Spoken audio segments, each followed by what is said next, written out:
On the Medical Watch here, the end of the COVID public health emergency declaration. Our medical reporter, Dina Bair, has a look at how healthcare will change when those orders are lifted in May.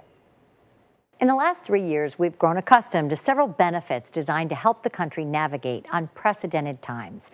This week, the Biden administration and Governor Pritzker here in Illinois announced the public health emergency declaration will end in May 2023.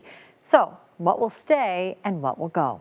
What's important to know about the access to the COVID-19 vaccine is it will not change. All vaccines in circulation today have been purchased by the federal government.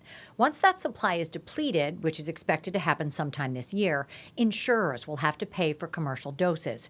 Both Pfizer and Moderna representatives estimate an increase in price from about $28, the cost the government paid, to $82 to $130 per dose. Everyone who has health insurance coverage will continue to have access to the COVID-19 vaccines as well as the boosters and will access those free of charge. People may see a slightly higher increase in their premiums, not this year, but next year, as insurance companies factor in those additional costs. The uninsured will pay the higher price per dose, a change that could disproportionately impact low income and communities of color. Uninsured people will pay more for the vaccine. Now, they may be able to access the vaccine on a sliding fee scale from community health centers and other clinics, some public health clinics, but otherwise they will pay more and potentially the full cost for the vaccine. When it comes to COVID tests, those on Medicaid will have free access for a full year following the end of the public health emergency declaration.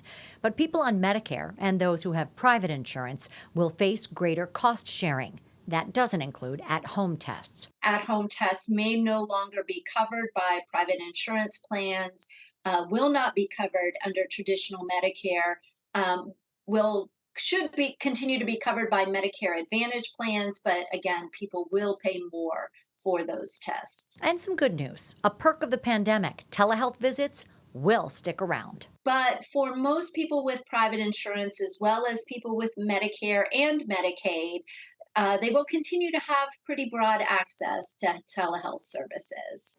During the pandemic, providers can prescribe treatment medications for people with opioid use disorders via a telehealth appointment, but that will end in May.